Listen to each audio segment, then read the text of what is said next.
Good afternoon. My name is Rebecca Langman. I'm the owner of Revision Custom Home Design, and I provide drafting design services for new construction and remodels all over the country. Today's video, I wanted to go over door styles. So I follow a number of groups on Facebook, people building new homes, and they're just the consumer. They are building these custom homes, but they don't necessarily know a lot about the details of these things. And I just want to kind of educate you on what some of the different door styles are and what the different purposes and places that they should be used. So we'll jump right in. The first style of door that I see the most questions about in terms of is this a trend? Is this useful? Where should I use this? That kind of stuff is the barn door. Even if farmhouse style isn't your thing, even if there's all kinds of different styles. Barn doors seem to find their way in everywhere. Now, I have my own opinions on this, as everyone does. I would never come right out and say I hate them because they definitely have their place, as with anything. When you're using a barn door, there are a couple things you really want to think about, and function and exactly what you're hoping to get from it is a huge thing. So, if you're thinking about using a barn door, a couple things to be aware of. Number one, as you can see from this image here, the track extends on one or both sides of the door.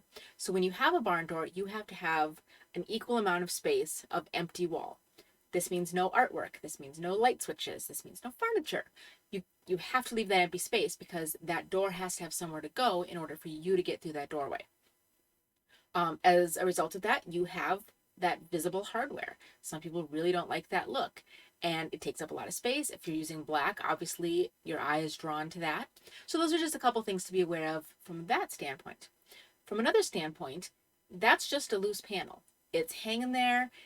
It's not a tight seal, which means noise, sound, and light are the three factors you need to consider if you're thinking about using a barn door. Are you going to be okay if it's dark on one side and you've got a light on the other side and there's light peeking through? So the difference between, say, a bathroom, like a master bath and a master bedroom. Are you going to be okay with sound? Is that separating the toilet from something else? Maybe you don't want that sound coming through. And smell. Self-explanatory, since we're just talking about toilets.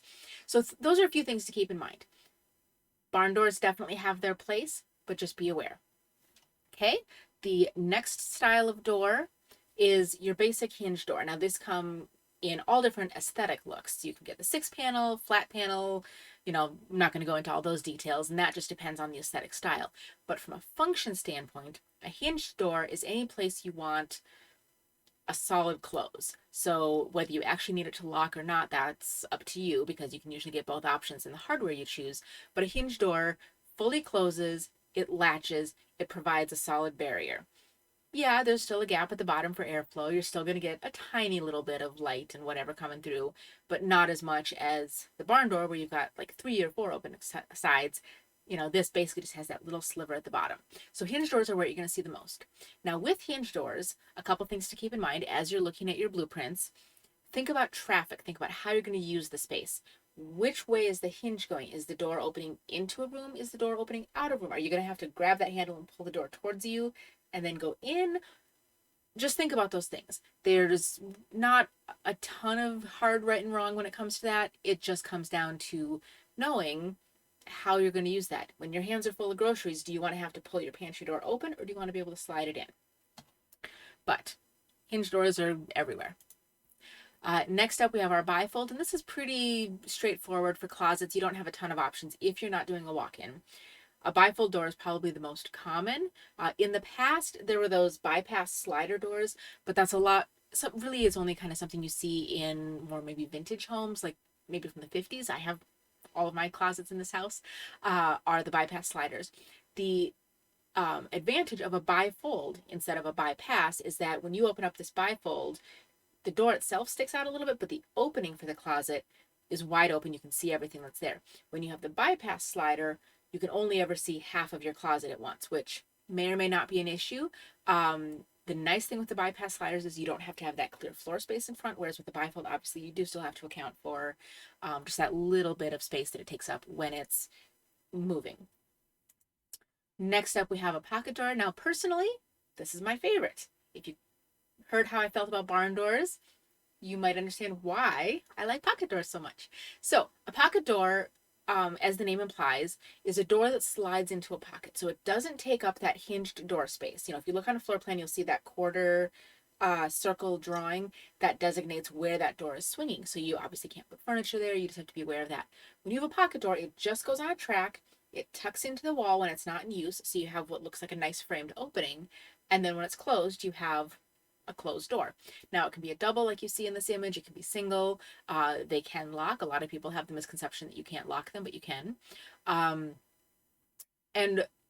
similar to a barn door, you do have to be a little bit conscious of you can't have electrical or plumbing running through that wall cavity. So if you're using a pocket door to enter a bathroom, you just have to be very aware of where the plumbing for that sink is going to go or where your light switches are going to go if you're doing that barn door or that pocket door.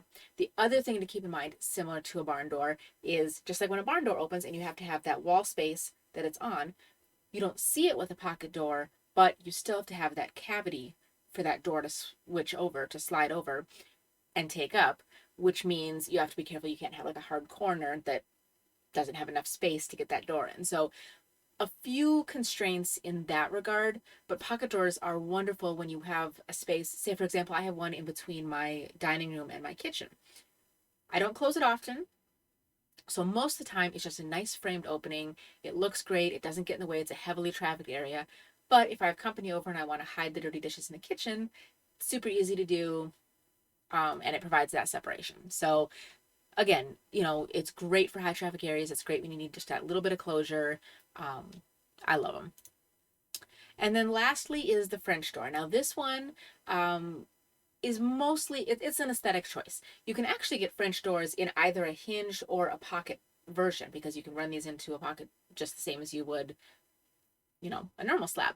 But a French door provides the ability to block out the sound, smell, whatever, but obviously not the light because you've got that. So it provides closure, but it doesn't provide as much privacy.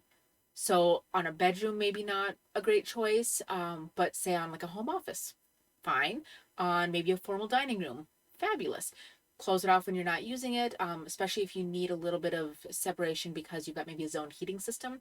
French doors are a great option because they don't block the light, but they separate some spaces. So hopefully you've learned something, kind of just a quick primer on doors. If you have any other questions, please drop them in the comments below. I'd love to hear what you have to say or answer any questions you might have. And if you haven't already, please like, comment, subscribe, all that good stuff. Tell your friends, and hopefully you'll come on back and learn more about home design. Have a wonderful day. Bye.